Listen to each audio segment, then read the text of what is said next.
नमस्कार साथियों, एक बार फिर से आपका स्वागत है आपके अपने इस चैनल पर जिसका नाम है ज्योतिष प्रज्ञा विद संध्या।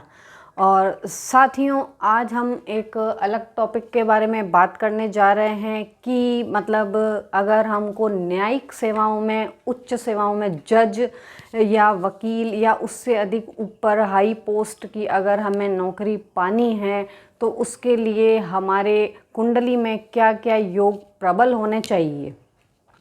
तो हम आज इस एक कुंडली को लेकर आए हैं और इस पर हम चर्चा करेंगे, क्योंकि ये कुंडली अभी मेरे पास हाल ही में आई है और वो ऑलरेडी वकील हैं और उन्होंने पूछा है कि अगर मैं जज का एग्ज़ाम देता हूँ तो क्या, अगर मैं अगर बहुत मेहनत करता हूँ और जज का एग्ज़ाम देता हूँ तो क्या मैं सफल हो पाऊँगा या नहीं हो पाऊँगा।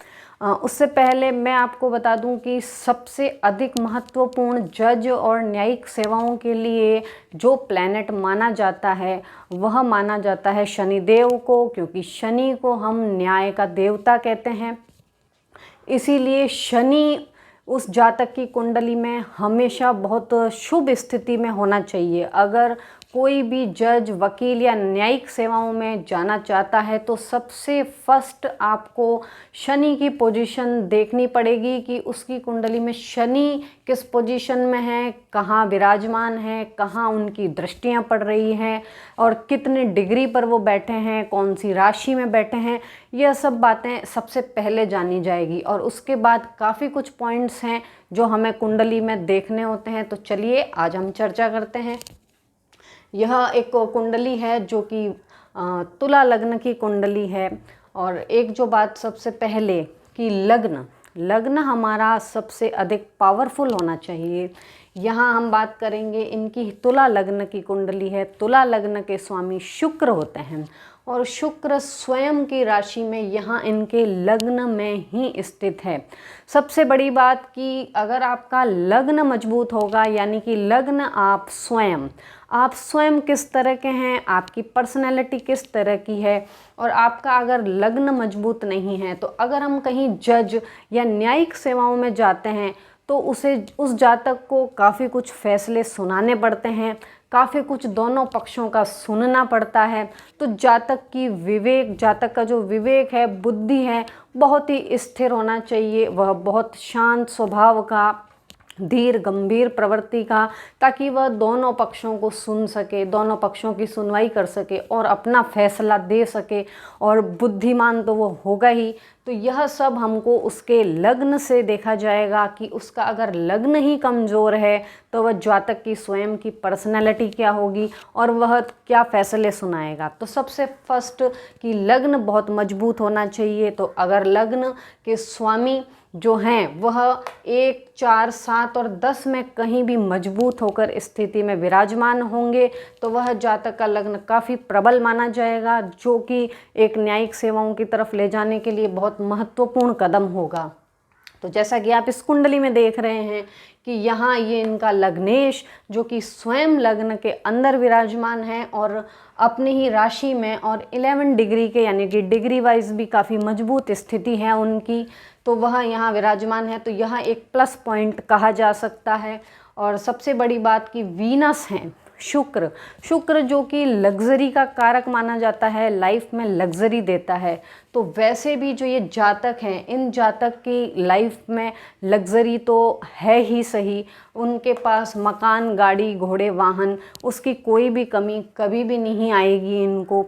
तो यह उनको लग्जरी और पैसा और नाम तो वैसे ही देगा। तो ये यहाँ इनका प्लस पॉइंट हुआ कि इनका लग्नेश पावरफुल है। और सबसे बड़ी बात कि यह जो सैटर्न है, जो हम बात कर रहे हैं शनि की, कि शनि मजबूत होना चाहिए कुंडली में, क्योंकि शनि न्याय के देवता होते हैं। तो न्याय के देवता ये शनि अपनी ही मकर राशि में केंद्र में स्थित है और केंद्र में स्थित होकर 10th हाउस को एक दृष्टि से देख रहे हैं। 10वां घर यानी कि हमारा कर्म स्थान, हमारा कर्म जो हम काम करेंगे लाइफ के अंदर, उसको यह शनि यहाँ देख रहे हैं और केंद्र में विराजमान हैं और मजबूत स्थिति में हैं, अपनी स्वयं की राशि में बैठे हैं। तो यहाँ शनि की स्थिति को भी मजबूत कहा जा सकता है कि स्वराशि में बैठे हैं शनि और लग्न को भी देख रहे हैं, क्योंकि 10वीं दृष्टि शनि की है जो कि लग्न के ऊपर है और लग्न में इनका शुक्र राशि पड़ रही है।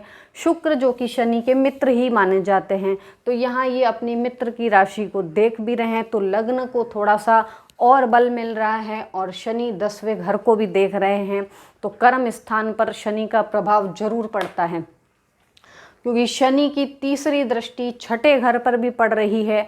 तो छठा घर भी कहीं ना कहीं, छठा और सातवां घर हम कहीं ना कहीं न्याय के लिए देखते हैं, कानून के लिए देखा जाता है कि आदमी की लाइफ में कानून से कितना संबंध रहेगा, किस तरह के दाव पेच रहेंगे। तो कहीं ना कहीं शनि की दृष्टि छठे घर पे भी है और सातवां घर भी कानून के लिए देखा जाता है कि न्यायिक प्रभाव जीवन पर क्या पड़ेगा। तो सातवें घर के जो लॉर्ड बन रहे हैं वो है मार्स, मंगल, जो कि अपनी ही स्वराशि में विराजमान है यहाँ पर, और यहाँ उसके साथ सूर्य और बुध भी हैं। तो सूर्य उनके मित्र हैं प्रबल, और यहाँ पर सूर्य काफ़ी पावरफुल माने गए हैं सेकंड हाउस में, क्योंकि यह गुरु का भी घर माना जाता है। तो मंगल और सूर्य यहाँ दोनों ही पावरफुल हो जाते हैं, तथा जातक अपने दम खम से सारा काम करने वाला और मेहनत करके काफ़ी कुछ कमाने वाला, इज्जत और नाम कमाने वाला हो सकता है। तो यहाँ सूर्य भी प्रबल है और मंगल भी काफ़ी प्रबल देखे जा सकते हैं। अब हम बात करते हैं एक इनके अभी चल रही है वर्तमान में राहु की महादशा। तो राहु जो कि इनके थर्ड हाउस में विराजमान है। थर्ड हाउस में बैठा राहु वैसे भी बहुत पावरफुल माना गया है कि यहाँ जब ये, चूँकि इसको हम मंगल का घर भी कहते हैं, तो मंगल जो कि साहस का प्रतीक होता है और यह बुध का भी घर होता है। तो बुध जो लिखने की शक्ति देता है, वाणी में देता है ताकत, कलम में ताकत देता है। तो बुध और मंगल का जो मिला जुला यहाँ असर होता है इस घर में, अगर यहाँ राहु विराजमान होते हैं तो राहु कुंडली में बहुत ही अच्छा फल देते हैं और काफ़ी बलवान माने जाते हैं यहाँ स्थित राहु, जिनकी कलम में तलवार से भी तेज धार रहती है। ऐसा माना जाता है कि किसी जातक के थर्ड हाउस में अगर राहु है तो उनकी कलम में तलवार से तेज धार रहेगी। तो यहाँ का राहु इस स्थिति को और प्रबल करता है, उनकी वाणी को और तथा उनके लिखने की शक्ति को, कि कहीं ना कहीं उन्हें फैसले भी सुनाने पड़ेंगे। तो इस वजह से ये राहु काफ़ी सपोर्टिव है यहाँ पर। और अब हम बात करें कर्म स्थान का, जो स्वामी हैं वह 10th स्थान के जो लॉर्ड हैं वह चंद्रमा बन रहे हैं, और चंद्रमा भी यहाँ काफ़ी मजबूत स्थिति में देखे गए हैं, क्योंकि चंद्रमा यहाँ स्वग्रही होकर बैठे हैं। 4th हाउस चंद्रमा का ही माना जाता है, जो कि मकान, वाहन, भूमि, संपत्ति, माता आदि सभी का सुख देने वाला है। तो यह अपने ही घर में यहाँ स्थित होकर काफ़ी बलवान देखे जा सकते हैं। शनि के साथ चंद्रमा है, तो चौथे घर में चंद्रमा के साथ शनि होने से, शनि वैसे चंद्रमा का कोई भी शत्रु नहीं होता है, और शनि चौथे घर में आ गए तो चौथे घर में आकर हर ग्रह थोड़ा शांत हो जाता है। तो इसीलिए अपना बैड इफेक्ट चंद्रमा पर वह कदापि नहीं दिखा सकता है। तो यहाँ यह तात्कालिक मित्र भी बनते नज़र आ रहे हैं, क्योंकि दोनों एक साथ है। राहु भी मित्र बनते नज़र आ रहे हैं शनि के। कहीं ना कहीं सूर्य, मार्स और मरकरी भी जो इस सैटर्न के आसपास हैं, तो यह सभी ग्रह एक दूसरे के तात्कालिक मित्र भी बनते हुए नज़र आ रहे हैं। तो यह स्थिति काफ़ी प्रबल कर देने वाली है। अब हम बात करें गुरुदेव की, क्योंकि गुरुदेव कुंडली में अच्छे होंगे तभी कहीं ना कहीं ज्ञान की वृद्धि करेंगे। आपको ज्ञान बहुत आवश्यक है, विवेक, बुद्धि जो भी है वह थोड़ा गुरु के द्वारा भी प्राप्त होती है। तो गुरुदेव जो यहाँ 11th हाउस में है, यह लाभ का घर कहा जाता है। तो जातक जो भी कार्य करता है उसका जो लाभ किस मात्रा में उसको मिलेगा वह यहाँ हम 11th हाउस से देखेंगे। तो 11th हाउस में गुरु की स्थिति काफ़ी प्रबल है, जो कि अपने सूर्य की सिंह राशि में, अपनी मित्र राशि के अंदर स्थित हैं। और सूर्य की स्थिति मैंने आपको जैसे कहा कि वह काफ़ी पहले से ही शुभ स्थिति में है। तो गुरु यहाँ से 7वीं दृष्टि पंचम स्थान पर देते हैं। कहते हैं गुरुदेव जिस भाव को देखते हैं उस भाव में वृद्धि कर देते हैं। तो गुरुदेव इस भाव को देख रहे हैं, तो पंचम स्थान हमारा कहीं ना कहीं प्रसिद्धि का होता है, कहीं ना कहीं प्रतियोगी परीक्षाओं में सफलता का भी होता है। तो यह जातक कोई भी प्रतियोगी परीक्षा देंगे तो उसमें इनको सफलता ज़रूर मिलेगी।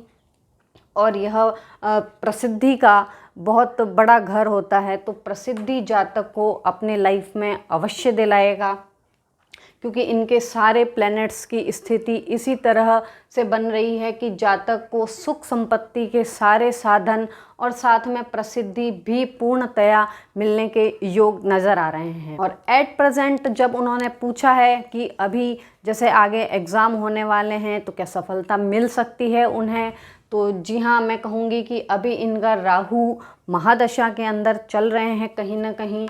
तो महादशा में राहु चल रहे हैं और अभी हम वर्तमान गोचर देखें तो शनिदेव अपनी ही राशि में मकर राशि में आए हुए हैं।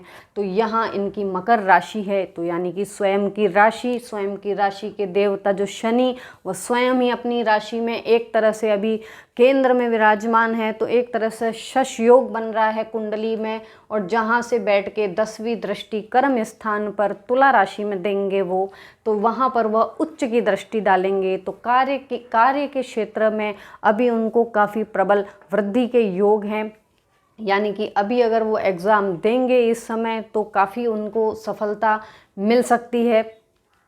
और यहाँ पर जो अगर बुध, मार्स और सूर्य का जो योग बन रहा है तीनों ग्रहों का, ये तीनों ग्रह जब एक साथ आते हैं जातक की कुंडली में तो कहीं ना कहीं जातक एक से अधिक कार्य एक साथ कर सकता है और काफ़ी सफलता और काफ़ी हुनर के साथ करता है। तो इस जातक में ये प्रवृत्ति भी है कि वह एक से अधिक कार्य एक टाइम में कर सकते हैं। यहाँ धन भाव में स्थित है ये तीनों ग्रह, तो यानी कि धन की हमेशा वृद्धि ही रहेगी।